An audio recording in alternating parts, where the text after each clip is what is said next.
Assalamualaikum warahmatullahi wabarakatuh. Alhamdulillah nahmaduhu wa nasta'inuhu wa nastaghfiruh wa na'udzu billahi min syururi anfusina wa min sayyiati a'malina. May yahdihillahu fala mudilla lahu wa may yudlil fala hadiya lahu.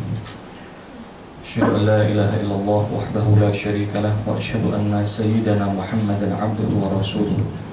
Allahumma salli wa sallim wa barik ala sayyidina Muhammad wa ala alihi wa sahbihi wa barik wa sallim ajma'in, amma ba'd. Jamaah salat duhur yang dirahmati Allah, alhamdulillah di waktu yang penuh berkah ini kita dikumpulkan di tempat yang penuh berkah dalam amal ibadah yang mudah-mudahan ini semua diberkahi oleh Allah Subhanahu wa taala. Shalawat serta salam tak pernah lupa selalu kita haturkan kepada Nabi kita Nabi Muhammad Sallallahu Alaihi Wasallam. Di antara keberkahan yang diberikan oleh Allah kepada kita pada saat bulan suci Ramadan ini adalah ada banyak ibadah-ibadah yang kita itu diberikan kesemangatan untuk melakukannya. Makanya disebutkan aslun min usulin ni'am, di antara nikmat terbesar atau nikmat mendasar yang terkadang kala diberikan oleh Allah kepada hamba-hamba yang dipilih, itu diantaranya ketika seorang hamba diberikan kemampuan untuk melakukan suatu ibadah, ketika seorang hamba dipilih untuk bisa melaksanakan dengan ibadah itu. Di antaranya adalah pada saat Ramadan ini kita diberikan kesempatan untuk berbagi lebih banyak daripada bulan-bulan yang lain. Bagaimana kita melihat di antara kaum muslimin dari berbagi yang paling kecil, berbagi takjil di pinggir jalan, sampai kemudian berbagi dengan bentuk kewajibannya, yaitu adalah membayar zakat. Konsep berbagi itu para jamaah, kalau kita buka di dalam Al-Quran, kosakatanya itu banyak. Yang kita sebut dengan zakat itu wajib. Itu kalau kita buka dalil yang dipakai dalam MUI misalnya atau dalam Basnas, itu kan di surah At-Taubah itu khudz min a'udzubillahi minasyaitonir rajim, khudz min amwalihim shadaqatan. Bahasanya itu bukan ambillah dari harta mereka itu zakat, bukan, tapi khudz min amwalihim shadaqatan, sedekahnya. Nanti dalam ayat yang lain kita akan temukan bahwa berbagi itu juga disebutkan ya ayyuhalladzina amanu anfiqu min thayyibati ma kasabtum. Maka nanti dalam kajian fikih muamalah, konsep berbagi tanpa pengganti, kita berbagi kepada orang tanpa menerima imbalan, itu disebutkan sampai hampir 8 bahasa hukum. Zakat itu berbagi, sedekah itu berbagi, infak itu berbagi, wakaf itu berbagi, hadiah itu berbagi, hibah ya juga, wasiah ya juga, altiyah termasuk daripada berbagi. Sebegitu banyaknya macam nama berbagi di dalam konsep fikih muamalah itu kadang kita mungkin agak bingung membedakan. Sampai kalau kita masuk ke masjid-masjid ya, ada yang tulisannya kotak infak, ada yang tulisannya kotak sedekah, ada yang tulisannya wakaf, ada yang nggak ada tulisan. Yang paling aman itu memang yang nggak ada tulisan. Jadi dari sekian banyak perbedaan-perbedaan itu penamaan, satu poinnya adalah mendeskripsikan kepada kita bahwa cara untuk berbagi di dalam Islam itu banyak. Tinggal kita itu mau pilih jalur yang mana, mau pilih jalan yang mana. Dan dengan kemajuan yang terjadi di zaman kita sekarang, maka konsep berbagi itu juga mengalami dengan kemajuan. Maksud saya begini, dulu di zaman Nabi itu kerjaan itu kan terbatasi dalam beberapa pekerjaan. Di zaman Nabi itu kalau bukan berdagang berarti beternak. Ternaknya itu pun juga terbatas dengan kambing atau unta.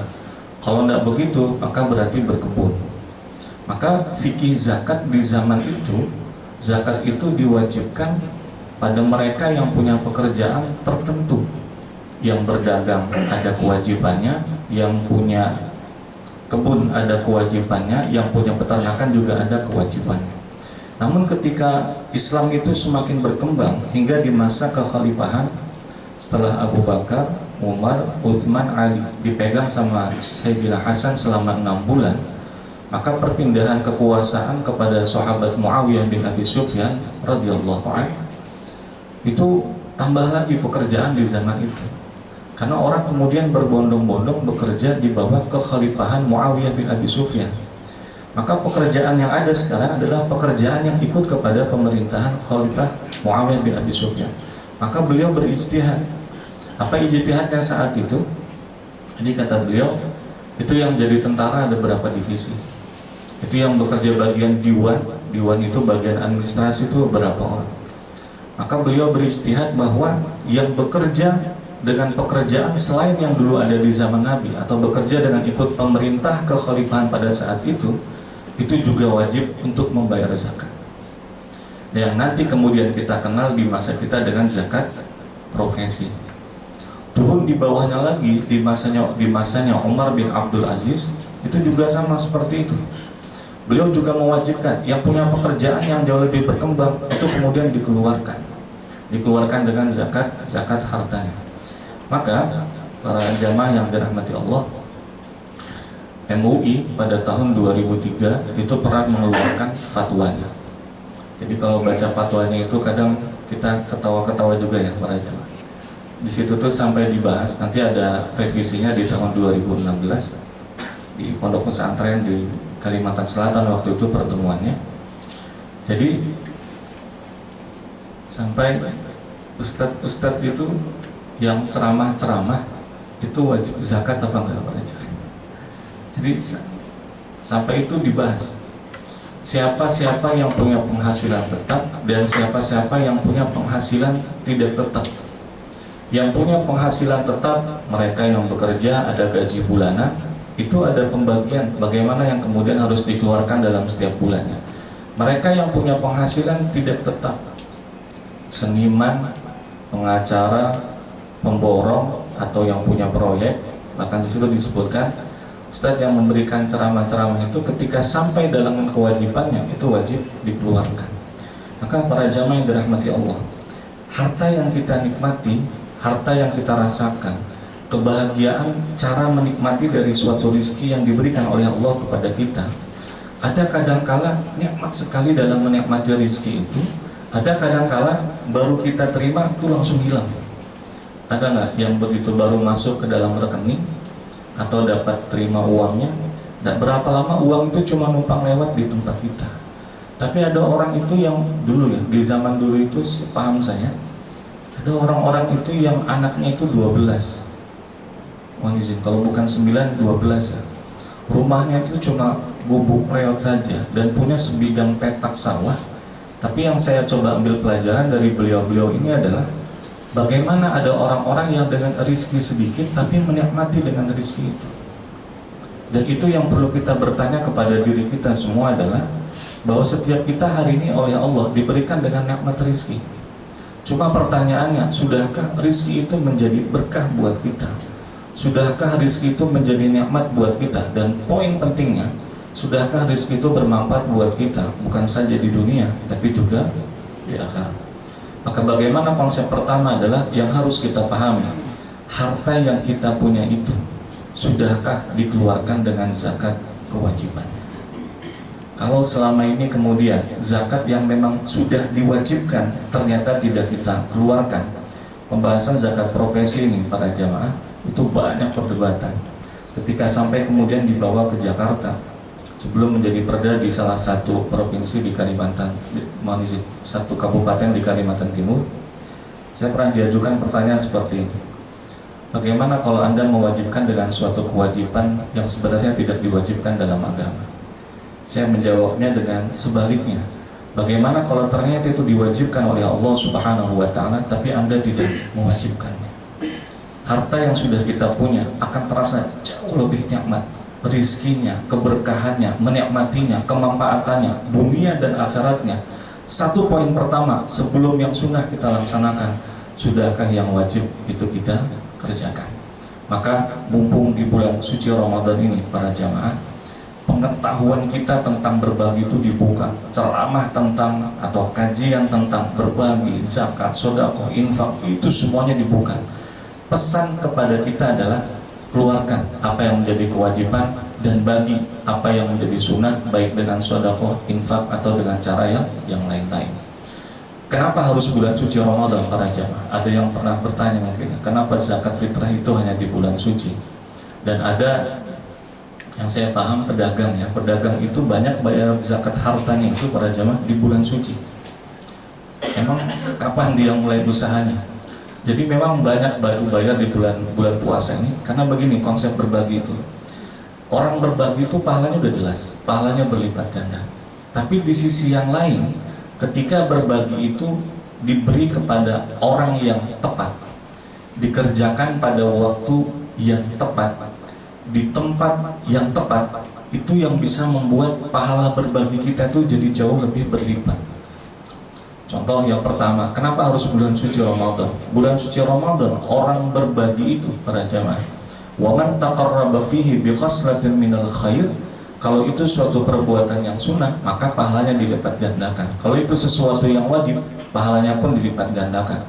Maka berbagi pada waktu yang tepat, Ramadan, siangnya pahala dilipat gandakan, malamnya pahala dilipat gandakan. Kan kita akan lihat, pernah bertanya-tanya nggak para jamaah, kenapa Ramadan ini rezeki kita itu bertambah? Yang kerja ada THR-nya, yang dagang itu banyak, yang pembelinya, konsumennya. Usaha-usaha itu dilipat gandakan oleh Allah, karena di saat yang sama tanpa kita sadari, konsep berbagi kita pada saat Ramadan itu memang dilipat gandakan. Cara kita berbagi itu jauh lebih daripada yang biasanya kita lakukan pada bulan-bulan yang lain. Maka kalau kita banyak berbagi di bulan suci, setelah bulan Ramadan masih nggak itu kita kerjakan. Yang kedua, diberikan kepada orang yang tepat. Makanya menjadi perdebatan yang lumayan panjang para jamaah. Di masjid di samping rumah saya itu ada pernah hampir 2 tahun ya. Bahkan yang saya dapat cerita dari teman-teman itu tiap tahun para jamaah. Jadi di masjid saya itu tiap tahun yang bayar zakat itu non muslim para jamaah. Jadi non muslim bayar zakat. Kira-kira diterima nggak para jamaah kalau ada non muslim mau bayar zakat? Jadi syarat orang untuk membayar zakat nomor 1 itu dalam kajian kitab klasik itu pasti tulisannya al-Islam, agamanya harus Islam. Jadi dia mau bayar zakat, kesemangatan untuk berbagi itu yang saya tangkap. Jadi begitu mau bayar, kita mau nolak itu juga gimana? Pak, mohon maaf Pak, Bapak tidak memenuhi syarat, karena syarat muzaki itu agamanya harus Islam. Tapi Pak, kita ini mau bayar zakat harta Pak, 12 juta Pak. Bingung panitia langsung, kalau uangnya 60.000 masih bisa aja ditolak-tolak. Kalau sudah 12 juta ini, bentar Pak, saya cari pendapat yang lain, ada nggak kira-kira yang boleh? Nggak boleh gitu Pak Raja. Jadi diterima apa enggak? Ya diterima, cuma nanti karena jalan untuk berbagi kepada orang lain itu caranya banyak, diterimanya bukan dengan zakat, tapi diterimanya dengan bentuk pemberian yang lain. Bisa dengan hadiah, bisa dengan hibah. Nabi juga bermuamalah bersama seorang Yahudi tentang hutang piutang, tentang berbagi. Yang hutang dalam kasusnya pada saat itu berarti bisa nggak? Bisa, cuma bukan dengan konsep zakat. Yang kedua, para jamaah yang dirahmati Allah, ini kan bicara bahasa hukumnya. Bahasa hukum itu AA, BB gitu berbagi. Tapi nanti ketika kita berbagi itu, yang harus kita pahami adalah ketika berbagi kepada orang lain, berikan kepada orang yang tepat. Itu yang akan membuat pahala kita itu jadi berlipat. Apa contoh yang jadi masalah para jamaah? Contohnya begini. Jadi di masjid yang sama, saya pas jaga buat catat aja. Itu ada yang datang, Pak mau bayar zakat. Baik, silakan. Begitu diterima zakatnya, orangnya mana Pak? Ini saya cuma bawakan zakatnya saja. Ternyata orangnya tidak berdomisili di Indonesia, tinggalnya di Australia dan bayar zakatnya di Indonesia. Maka kembali jadi perbincangan, sudahkah apa yang kita berikan kepada orang lain itu menjadi pemberian yang tepat? Bahwa ketika diberikan pada waktu yang tepat menjadi berlipat, diberikan kepada orang yang tepat akan juga menjadi berlipat. Terlepas daripada itu bisa sah apa enggak? Nah, kalau disebut dengan zakat harta, hadis Nabi SAW bahwa zakat itu tu'khadu min aghniyaihim, diambil dari orang yang kaya di antara mereka. Jadi nanti titik fokusnya kata-kata mereka itu. Wa turaddu ila fuqaraihim, dan diberikan kepada orang fakir di antara mereka. Maka di mana kemudian harta itu diambil? Dalam pendapat yang masyhur itu disebutkan di mana zakat itu diambil, dalam pengertian adalah orang itu bekerja di mana, usahanya di mana, mencari rezeki di mana, dan mendapat kebaikan keberkahan kehidupannya ada di situ. Maka untuk zakat hartanya itu seharusnya dibayarkan turaddu ila fuqaraihim, di mana dia bekerja. Itu untuk zakat harta. Tapi kalau untuk zakat fitrah itu disebutkan di mana kita berada di malam hari raya, maka disitulah kita mengeluarkan dengan zakat fitrahnya kita.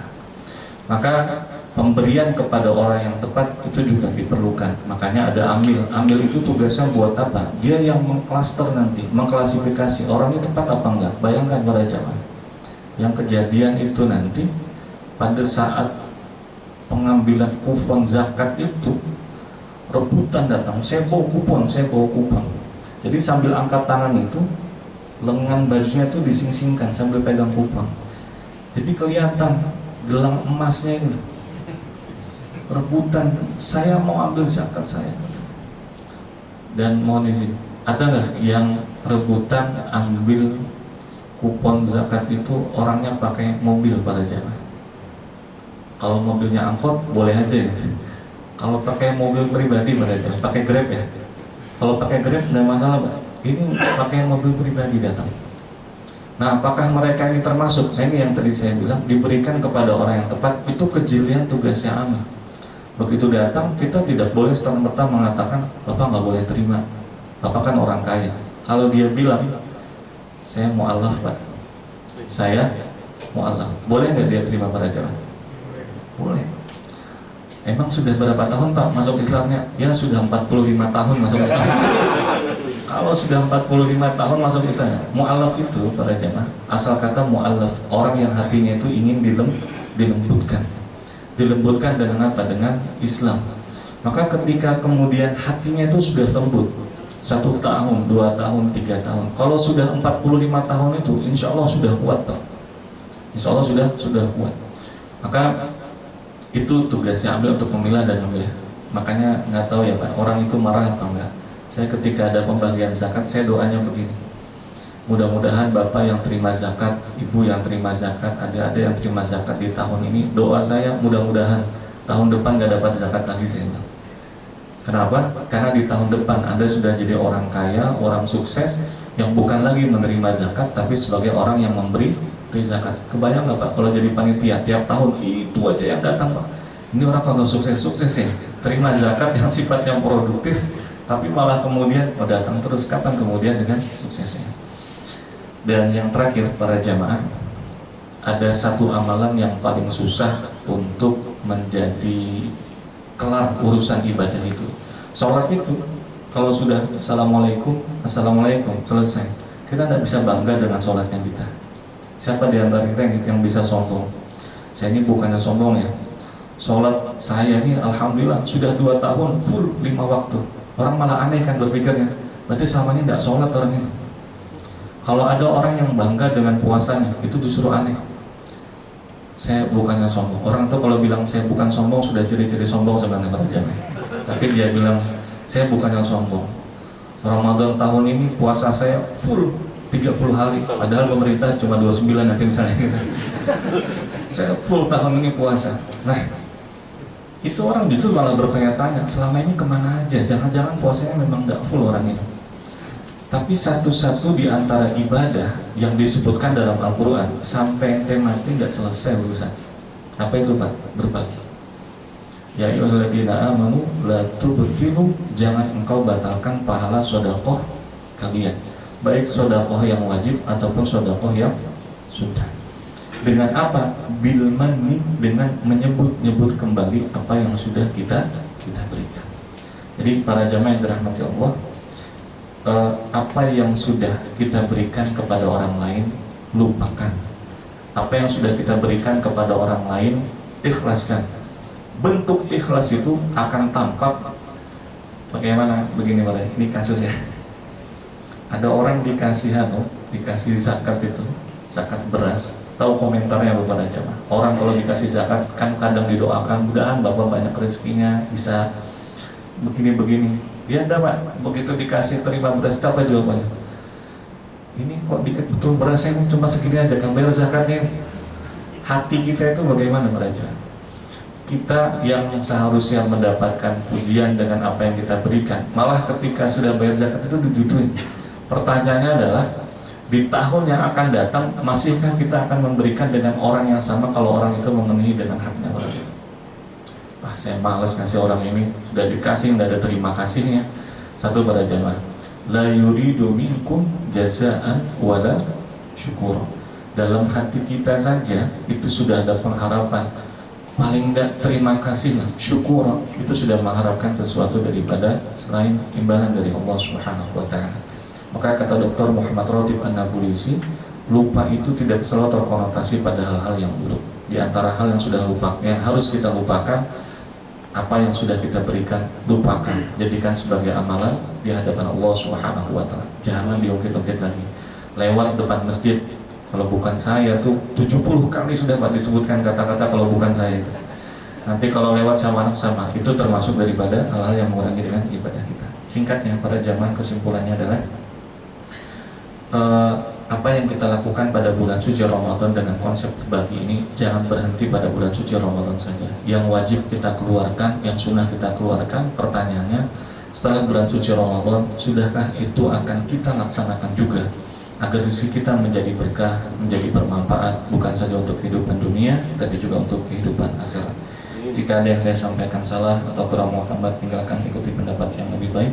Sallallahu alaihi Muhammad wa ala alihi wa sahbihi wasallam. Alhamdulillahirabbil alamin. Assalamualaikum warahmatullahi wabarakatuh.